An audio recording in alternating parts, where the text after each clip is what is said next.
Hi everyone, I'm Sumin. When you start learning Chinese characters, you may think that Chinese characters are like a bunch of written and confusing symbols. In this video, I will share with you the 6 different character types to help you easily memorize and recognize characters much more quickly. I know learning Chinese characters can daunting. That's why I made a downloadable PDF for you to download below.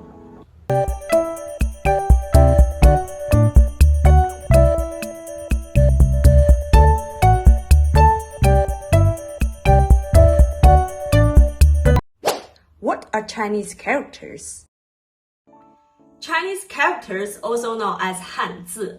Hanzi are the oldest continuously used system of the writing in the world. Chinese are logograms. This means that instead of being written, use the letters of an alphabet. Logograms consist of the characters or pictures that represent a word. Egyptian words are good examples. Chinese characters are widely used in East and Southeast Asia. What are 6 types of Chinese characters? Many beginners think of Chinese characters as pictograms, which is a misunderstanding. While pictograms are fun and great for beginners, they only make up about 4% of all Chinese characters, and others, let's keep exploring. Here is the traditional 6-4 classifications we call 六书.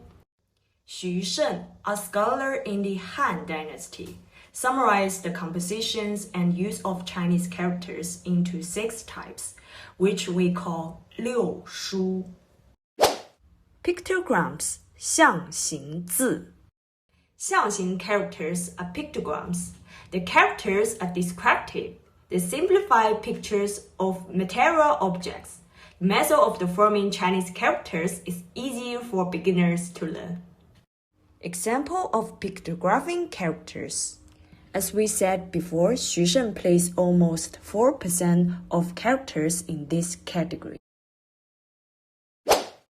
Simple ideograms, 指示字. 指示 also called simple indicatives. Examples, the character 上 up and 下 down, originally a down above and below a line.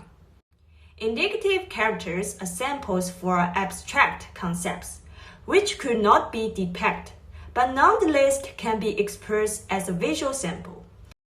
Example of simple ideograms. Compound ideograms, 会意字. 会意字, also translated as associative ideal characters. They are created by combining 2 or more pictographing or ideographing characters to suggest a certain meaning.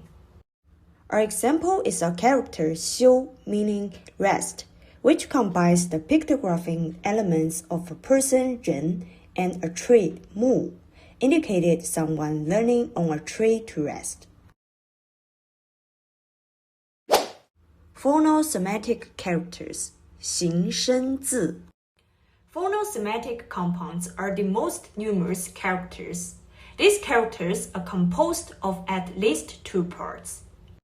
In most cases, the semantic indicator is also the radical under which the characters is listed in the dictionaries. The sounds component of a characters appear on the right. In each of these characters, the phonetic component yang can be found on the right. Rebus, 假借字. 假借字, also called borrowing or phonetic law characters. This term refers to a set of characters that we'll use to create other characters that sounds the same or similar.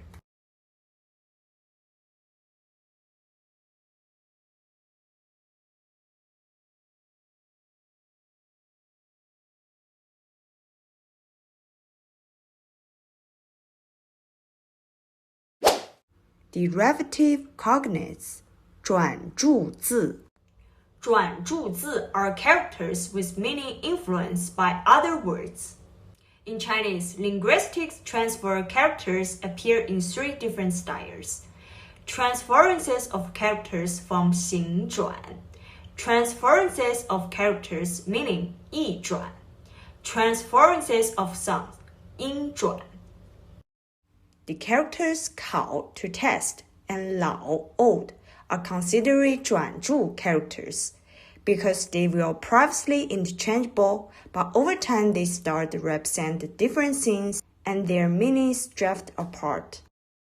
We're learning that Chinese characters are not just a written set of pictures or symbols. Now that you know the 6 different characters types, you will be able to recognize and remember characters more easily. Thanks for watching to end. Which type of Chinese characters do you like best? Please leave a comment below. Later, I will pick a winner, and the winner will get my half-hour free lesson. Also check out my blog, suminchinese.com, for more fun and interesting ways to discover and learning about China and improve your Chinese language skills. See you next time. 下次见，拜拜。